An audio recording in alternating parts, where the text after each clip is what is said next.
Welcome to the Business and Financial Advice Show, Don't Wait Till Pigs Fly. Brought to you by Mega, the monthly entrepreneur growth academy, your very own group of professional peers offering instant tips, training, and business networking. Learn how to have more time and increase your income by joining Mega today. And now, here's your host of Don't Wait Till Pigs Fly, Nancy Becker. Hey everybody, welcome to another edition of Don't Wait Till Pigs Fly, conversations for and with business experts who provide us with tips and techniques to help us grow our businesses and allow us to soar higher. Today we're going to be talking with Christine Gallagher. And she's a speaker, a trainer, a best-selling author, and award-winning business coach. And she founded She's Got Clients in 2009. And it's a company dedicated to teaching women around the globe how to find more meaning, fulfillment, and purpose in their life through the power of entrepreneurship. Christine believes that when entrepreneurs learn how to share their gifts and their message in a much bigger way by leveraging their time and talent, they will not only attract raving fans, enroll more clients, and enjoy more income, they also become a force for positive change in the world. The Huffington Post declared Christine to be one of 16 brilliant business minds on Twitter. She's won the Bronze Stevie Award for Business Mentor Coach of the Year in 2014, and she's an Amazon best-selling author. She is also an in-demand speaker, sharing the stage with such luminaries as Damon John and Laura Berman Fortgang, and has been featured as an online marketing and social media expert in numerous publications such as We Magazine for Women, Newsday, Blog Her, The Huntington Post, Social Media Examiner, and many more. Additionally, she's been interviewed on dozens of radio shows, telesummits, panels, and webinars. Christine published her first solo book in 2014 called There's More to Life Than This, and her newsletters, products, and online reach now educate and inspire over 50,000 people every month. Are you ready? I sure am. Let's get this going. Welcome, Christine. Thank you. I'm happy to be here. That's great. I'm just excited to be able to hear everything you have to say. I've been a fan and a follower for a long time, and a lot of what you says makes a whole lot of sense to me. So I'm looking forward to getting some of those insights to share with my listeners. I'm going to start out with asking you a very basic question. And can you share how you got started in entrepreneurship? Yes. Okay. So I'm one of those people that, escaped corporate or actually in my case, it was higher education was where I was working. And then I was in more of a corporate. But basically what happened was I, got out of grad school and I, thought that I was going to climb the ladder and that's what I was going to do. I have a techie background and I got out of grad school and I was like, yeah, this isn't what I want. I worked at my first job out of grad school and I said, this is not for me, but I thought there was something wrong with me because I was like, why am I not happy anywhere? So then I went to another job and it was cool at first because it was a startup, but then the original people who started the company left and it turned into like the job from hell. And so I was like, oh my God, another job I can't stand. And so while I was in that job, I decided to, dive into social media because that's when social media was first coming out. And I just started seeing these women entrepreneurs like on Twitter. And I was like, whoa, this whole world opened up to me because I didn't know it was out there. And it was all these women who were working from home and they got to go to Starbucks whenever they wanted and, all those perks. And I thought, oh, I got to find out more. So anyway, I started diving into that world. And the cool thing about Twitter, especially back then, was that it leveled the playing field. So you could just like talk to anybody, like best-selling authors and, famous and whatever. And I got a lot of inspiration from them. And I decided to hire a coach to help me figure out how to get out of my job because I was afraid to just leave. And so long story short, I hired a couple of coaches to like help me figure out what I'm good at and, help me come up with a plan for leaving corporate. And One day I made the decision that I was going to hire a coach. So one of these people that I had come across on social media, I actually got on her email list, and she just seemed like somebody that I wanted what she had, and she also was a redhead. So I think I felt like this resonance with her. And I just decided I'm going to plunk down the money. I'm going to coach with her. I didn't have a business yet. I had like an idea. But I know that like you can't reinvent the wheel. You can always find somebody who's done what you want to do and model them. So at the time I was married, and my husband was like, I don't even know what coaching is. I don't know what you're doing, but okay. I put it on my credit card, and 2 weeks later, I was promptly laid off from my job. And I remember, I'll never forget, I went home and I was like, I couldn't even talk. I was like, because that had never happened to me before, and I was just like lost. And I emailed my coach and I told her what happened, and she's like, congratulations! Like, she was like so excited. And I was like, what? And she's like, the universe heard you. Like, this is happening for a reason. So she actually was right, because at that moment I decided I wasn't going to go back and find another job. I was going to figure this out. So I did. So I just, I started as a social media consultant. I was really helping companies understand social media because I had a knack for it. But I still had to learn how to market my own business. So I spent a while trying to figure all that out. And then, time went by, and I just, I started getting things more and more as far as sales and marketing, and just took off from there. So yeah, I'm one of those escapees from corporate, which I think is a common story, actually. Yeah, I think it is too. I know that, not for me. I've been an entrepreneur since I was 12 years old, and Wow. and different little things, but always with the idea that I'm going to do this for myself. I've had jobs along the line and hated them, and always go back to doing the things that I want to do. And I got my undergraduate degree in psychology and sociology and French. I had 3 majors. Mm-hmm. My master's degree is in counseling, and my doctoral degree is in sociology. Wow. And I went from this little bitty Midwest, college. I went off to Washington, D.C. to start my life there. And even there, I started my own business, and it had absolutely nothing to do with any of the things I got degrees in, except that my clients were almost all international. Mm-hmm. So my sociology / international relations degree was working that way because I was helping businesses overseas start working in the United States. So yeah, I've done this forever and ever and ever, but you're absolutely right. There's something that pulls you in, and right. You just got to do it. So that brings to mind another question for me, because I've been doing this for a very long time. And back when I started, there really wasn't an internet. The only thing there was AOL. Mm-hmm. And you've got mail and that kind of thing. And my first computers didn't have hard drives. They had the 8.5-inch floppy drives, that used DOS as an operating. It was, so if I wanted to learn something, I had to figure it out on my own. Mm-hmm. I didn't have a coach. I didn't have somebody that I could go and talk to. So that's why I started this podcast, and my business in general, is just so that I can help people figure out what's the right thing to do. Mm-hmm. And now the question that I'm going to ask you is, now it seems like everybody and their brother is a coach. Yeah. How does someone who knows they need something find the right one? Ooh, what a loaded question. It's a good question. I actually wrote a blog post about this.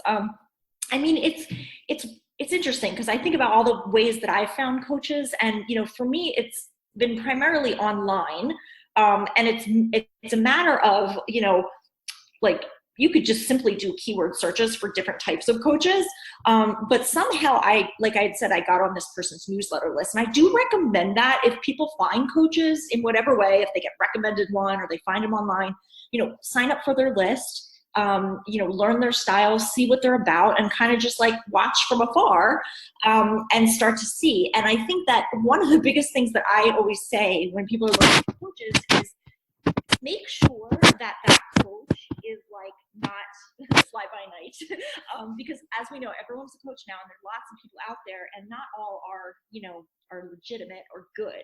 And so you have to do your homework. And the biggest thing that I tell my clients is, if you're looking for somebody, you have got to get those testimonials and referrals and you've got to talk to them.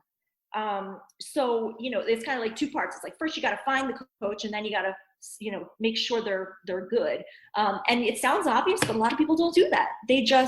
They're like, oh, I'll take her at her word or whatever. And I actually encourage people, like, look at success stories and look at the type of people they worked with. And so it's a combination of, doing the research and doing the homework.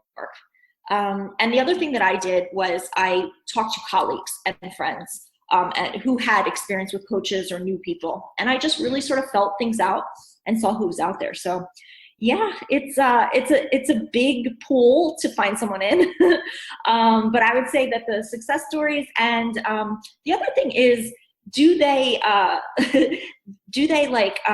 if it's a business coach, for example, do they talk about things like metrics and KPIs and like, that stuff that's real business. And if I know a coach is not teaching their clients about metrics and KPIs and keeping track of everything, that's a red flag. So like, that's just kind of a random thing, but that is one of those things I've noticed. And it's important, super important. Okay, let's switch that around a little bit now. And as a coach, and someone comes to you and says, oh, Christine, I want you to be my coach. I want you to be my mentor. What is your next step then? Do you automatically say, well, sure, come on board? Or, well, yeah. So usually I vet, I vet potential clients, just like you're right. It's like we're flipping the script, right? Mm-hmm. And so for me, that's usually a phone conversation because if somebody wants to work with me privately, that's more of my, high ticket offer. And so, because I offer a lot of things that are more group and everything, but if you want private, we get on the phone and I find out more about you. I have them fill out a questionnaire before they even get on the phone with me. So I know where they're at. And occasionally when I see that questionnaire, like with red flags, I've been known to cancel the call, because I will say to them, I don't think I'm the best fit for you. And then I'll give them a recommendation of somebody if I feel like there's somebody else that can help them. So that's like the first thing. And then, we get into conversation and, when you are looking to join my mastermind, which is one of the main ways to coach with me, there's an application process. So, again, it's vetting and it's making sure that this person is right, because a lot of people are just like, yeah, I'll take their money, whatever, who cares? But I have learned because I've got burned before that, it really does make a difference when you do that screening up front. And the other thing is, because the mastermind program that I run is a group program, I want to make sure that the people jive together. I'm not just thinking about me, but I'm thinking about the community of people. So yeah, that's important too. It is, and I run a mastermind program as well, and it's one of the groups has been together for almost 4 years, and everybody basically that's in the group today started out 4 years ago, and they're like a family now. And I don't want to put somebody new, just throw them into that group because somebody wants to be a part of my mastermind group. It's just, you got to be very careful of your clients and it's not just about you and making money as far as I'm concerned. It's right. You've got to be there for your clients as well. Mm-hmm. Now I'm going to throw a question at you that you may not want to answer, and it's not on the list, but it's something that when we're talking about coaching, I come across a lot. And there's been, in one of my groups on Facebook, we've been talking about this extensively over the last couple of weeks, and I'd love your thoughts on it. The question is, when you are trying to sell somebody something, and they come back and say, I can't afford it. Mm-hmm. What does that mean? Oh boy, yes, that objection. Well, I will tell you, sometimes it really does mean that. I know there's a lot of coaches out there that'll tell you, oh, it's never the money, it's never. Sometimes it is the money. And sometimes, like, for example, I work with a funding partner, so that if a client, a new prospect comes to me and they want to work with me, but they don't have the budget, we have this firm we partner with that can give them credit. But some people don't want to take out, go into debt. So I get it. However, again, this is why I get on the phone with people. If I'm kind of gauging the whole conversation and it comes to that point, I call people on that. Especially if I know it's not really a money thing, it's a fear thing, which it often is. I'll call them on that. And one of the things that I say is, and this is another reason the application's good. I said, on the application, you were asked on a scale of 1 to 10, how much do you want to work with me, or how much do you need help? And, this person said 10. And so I bring it back to that, or even if they said 9, I'm like, listen, this is important to you. What's going to change if you wait to do this? Not having money and that being a legitimate reason is one thing, but if you're just in fear because this is something new or this is something that's scary, let's talk about that. So I actually talk them through it. And sometimes we do have a breakthrough because it was just a fear. And other times people just need to think about it. And I always make sure when they say that, let's schedule a time to check back in, put it on the calendar so it doesn't fall through the cracks. I hold them to it, So I think that there's a few different ways to handle it, but my best experience is when I actually put on my coaching hat and hold them to it and say, listen, what is really going on here? And I think that's important for coaches to do that. You're listening to the Business and Financial Advice Show, Don't Wait Till Pigs Fly, with your host, Nancy Becker. There's lots more to come. Nancy and her guest will be right back.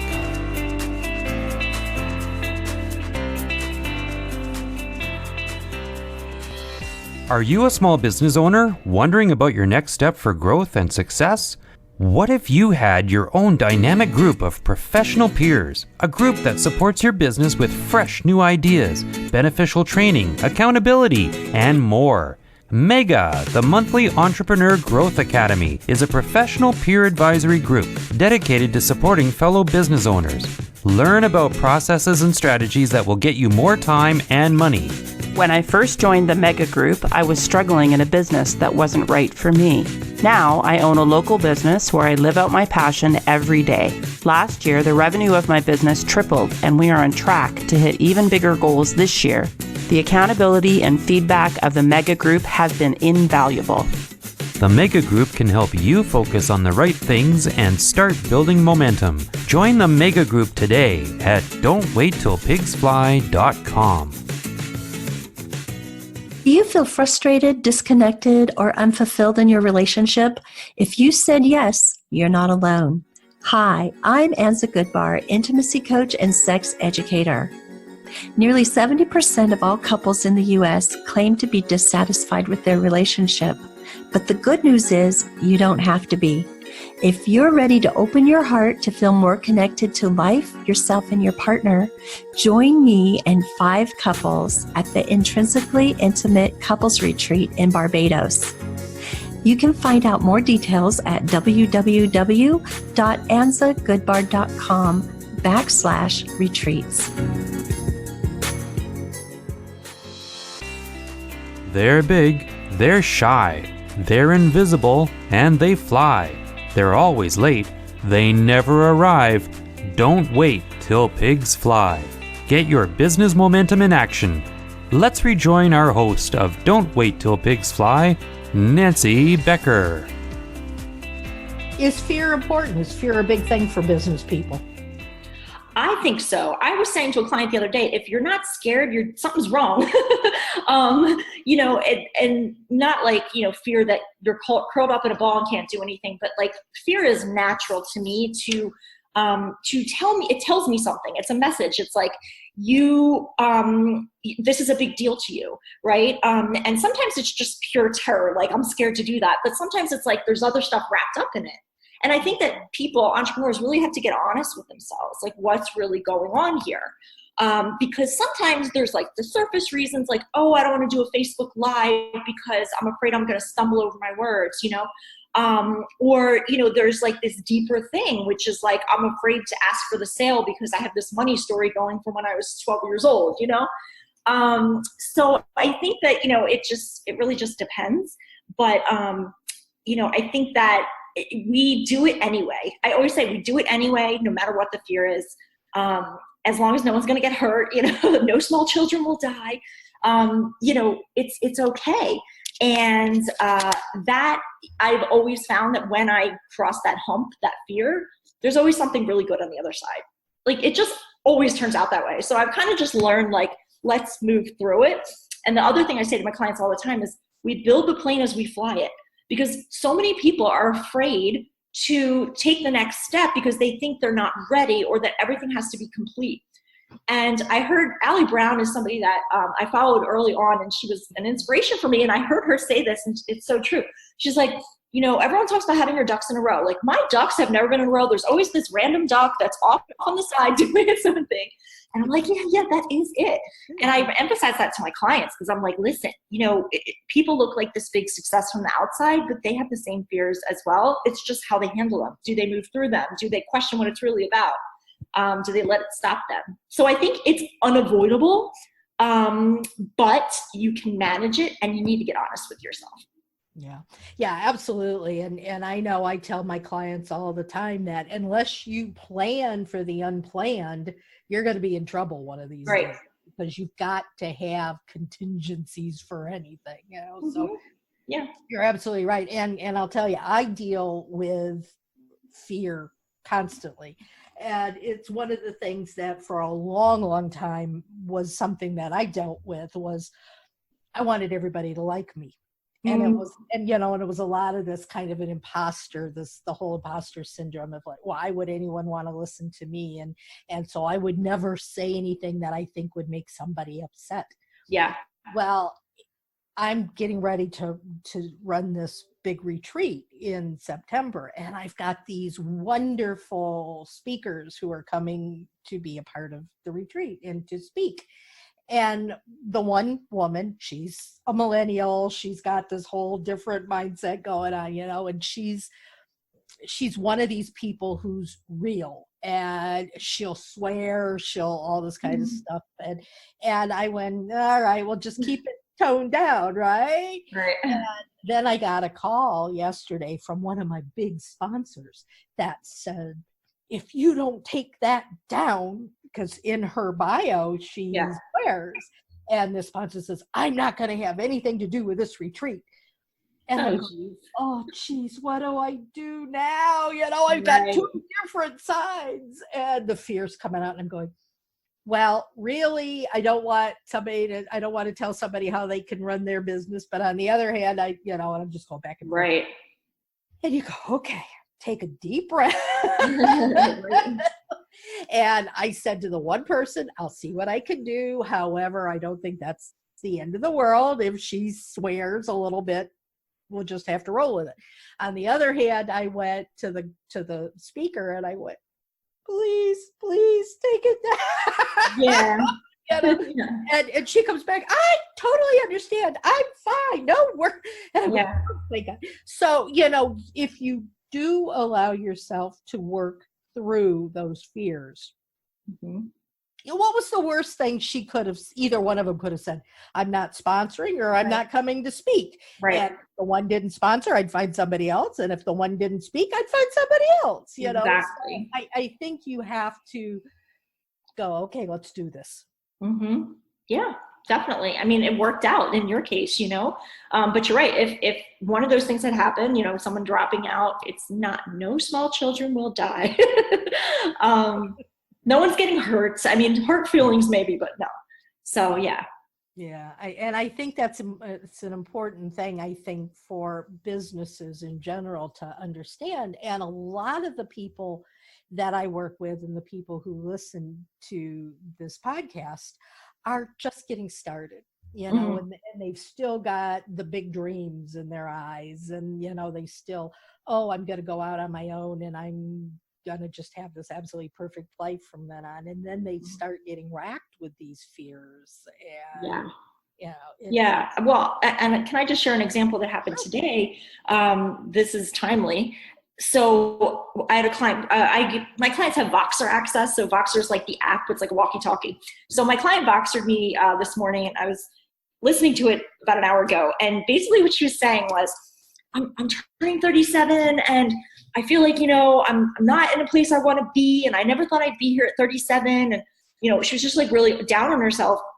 And I just listened kind of like with amusement, because I had a story to tell about my own moment at 37 where I had kind of gone to the dark side.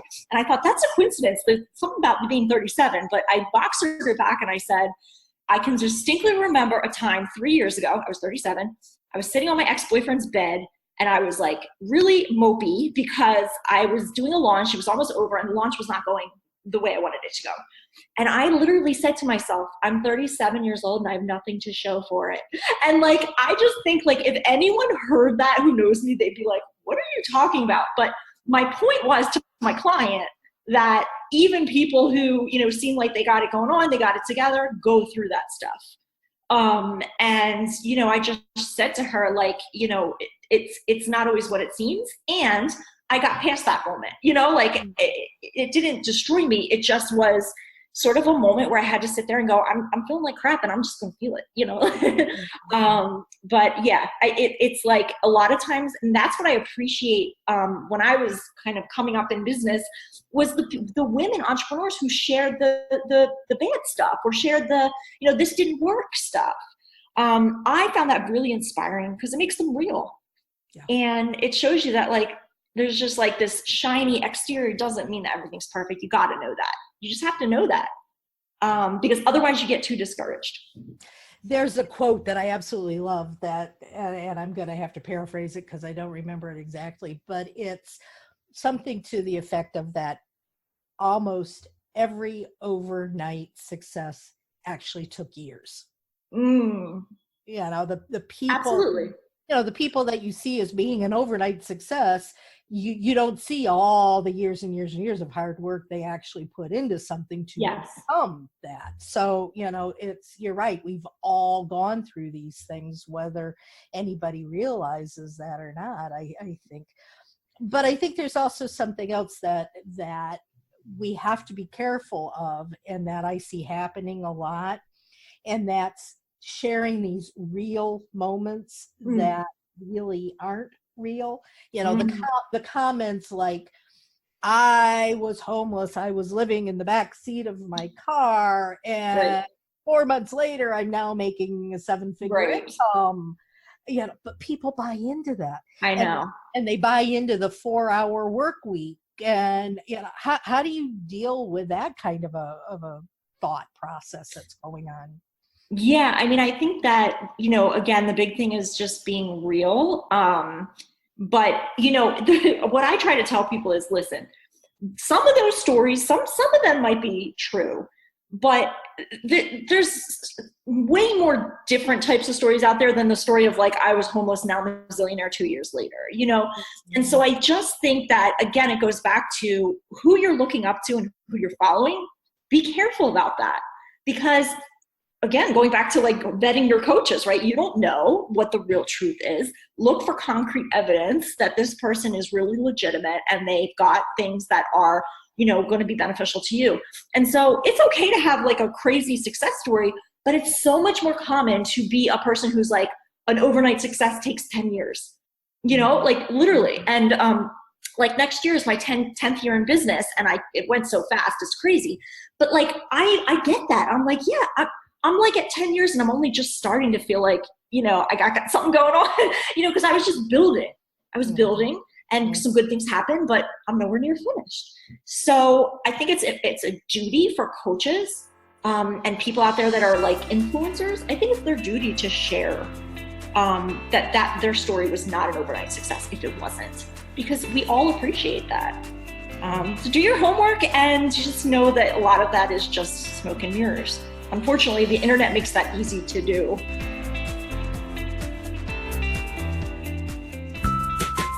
What does business success look like to you? What does business success feel like to you? What stands between you and that feeling? Business success is all about momentum. Mega, the monthly Entrepreneur Growth Academy, will help you focus on the right things and start building that momentum. The Mega Group is a network of dedicated professionals. They provide focused training and excellent support as only a personal advisory group can. Learn tips, strategies, and valuable insights to unleash your productivity. Isn't it time to stop spinning your wheels?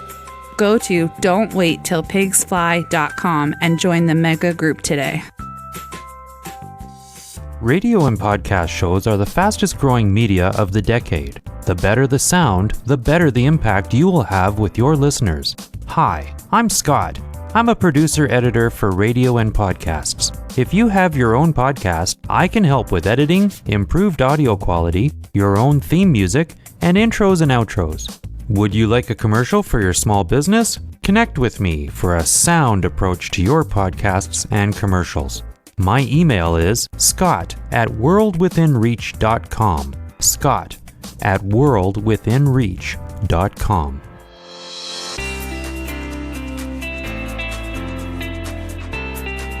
Let's rejoin our host of Don't Wait Till Pigs Fly, Nancy Becker. And speaking of the internet and social media, I know that something you've been talking about recently is the new leadership paradigm that's out there in social media. Tell us a little bit more about that. What does that mean? How does that affect us? Yeah, and it kind of goes along with it took me 10 years to kind of figure this out, but I've always been interested in like leadership and helping my clients be seen as leaders. But what I realized is that a lot of the leadership thing, like people looking at you as a leader, comes from the showing up authentically and being honest and taking a stand. And the challenge that, we connected that I did a couple months ago, I talked about that. I'm like, the first thing you got to do is look at, what do you stand for? And so a lot of people don't stand for anything, or they just keep it to themselves. And it's not that you have to share everything, but if you really believe strongly in something, put it out there. And I know a lot of people go, you shouldn't talk about relationships or sex or politics, and you can do it in a tasteful way. But if there's something that you really believe in, let me tell you that when you put that out there, there's going to be other people that are like, oh my God, I didn't know that about her. And I agree. And I feel the same. And I resonate. And then they become your client, and so that's something that I've noticed recently is I've had this new sort of crop of people into my business life that are very much like me.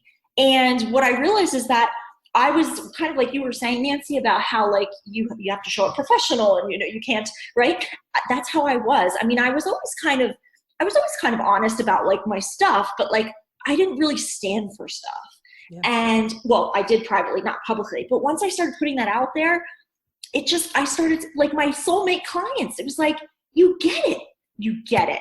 And that's a huge deal because we're so conditioned to think we have to like keep our mouth shut and just be professional. And that's not how the business world is now, not with the internet, not with social media. It's a whole different ballgame. And, some old school business owners, get appalled or whatever. And I'm just like, it's just the changing. Yeah, things change. And now we're used to hearing it. Just don't go crazy about it. Like, you don't want to be the person who's like the dirty laundry every day or, whatever. But taking a stand is a bit different. It's showing what you actually believe in and that you actually have convictions. And people want to know that.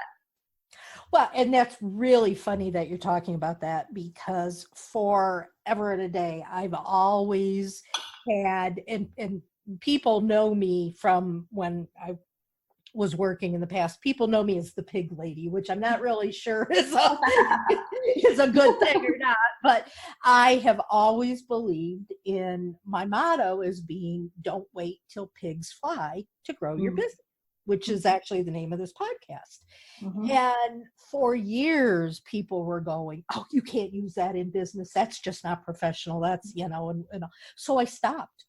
And I would try to come up with these logos and slogans and all this that would be more professional. Right. It just didn't sound or feel right. Mm-hmm. And about 6 months ago, I went, darn it, I'm going back to my darn little old pigs. And, and I'm now doing, my logo is the pigs and the website is the pigs. And you cannot believe the number of people that I'm drawing to me because they like that. And what it means is that you have to have fun. Even if you're in business, you don't have to be professional all the time. You can be real, you can have fun. But yet so often I'll see clients that go, all right, I've got a website, I'm on Facebook, I'm just going to sit back and wait for business to come flowing in. It doesn't happen that way, it doesn't. So if you sit there and wait until those darn pigs fly, you're not going to get your business anywhere. And that really is my mission and what I stand for. And by bringing that out and believing in it and being authentic in it, it's getting me business. And I think exactly what you're saying is that's what we all have to do is be real and show that. And so I think that's a wonderful thought. So how do we deal with social media in general? Wow. So I feel like, there's this thing that I hear a lot of times, especially with business owners, is they always go, well, should I put it on my Facebook personal profile or should I just put it on my biz page? Like, I don't know if I should put it on my personal, like that's my cousins and my high school friend, And so I think that people get very concerned about privacy, which in one respect I do understand. But also you need to know that there is no such thing as freaking privacy anymore. In the world of Google, if you really get down to it, you decide what you want to share, but don't let the privacy thing hold you back from showing up for the people that need you, because that's a major obstacle. And the other thing is that this kind of brings me back to what you were just saying, which is, this idea of being professional in business. The other thing I see is the perfectionism. Like everything has to be perfect. And I think that, especially for women, this is true. And like we look back at our schooling and we're like, oh, we want to get the A+, we want to get the star sticker on our paper. And we have to uncondition ourselves from that when you go into business. So I mentioned this with social media because a lot of times that's why people don't put themselves out there on social media, is because they think things have to be perfect. They're not done yet. And it's just like you're saying about pigs flying. I mean, you're going to wait forever. It's never going to be perfect. Good is good enough. Get it out there. And so I think people need to consider that. They need to consider, how much they're letting privacy get in the way. And they also have to remember, and this goes back to what I used to say day one of my business, which is social media is about relationships. It's just the same as offline networking, except it's an online container. But it's the same thing. You start a conversation. It's not all about selling and business. It's about you, and it could even be small talk, and that shows people your personality. So I think that's a biggie. Don't be afraid to bring that out, and don't think that you have to be this hard seller. Some people actually believe they have to be like that to make any progress on social media, and that's not how it works. It works by the subtle stuff that you're putting out there that helps build a picture of you in their mind. And then they get curious, and then they go to your website, right? And then things start to happen from there.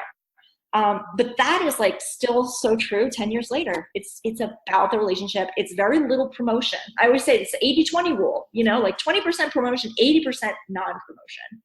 That's something to remember. That's really important. That is very important. So thank you. We're actually running out of time. So is there anything, this just went by so fast. It did. It went so fast. It did. Is there anything else that you would like to share with us before we say goodbye? Well, I would just say, if you're in a place, because I know this podcast is, like you said, a lot of newer business owners and getting started, just take to heart what Nancy and I have just been talking about, because I think this conversation was it's like being a fly on the wall. And it's just so important to realize that, no one's perfect. We all have fear. Things are going to fall apart. You'll survive. Like that whole feeling of you're being held back by your own fears, and that can crush dreams. And so I just want people to just really be honest with themselves, like where they're doing that, like what is this really about?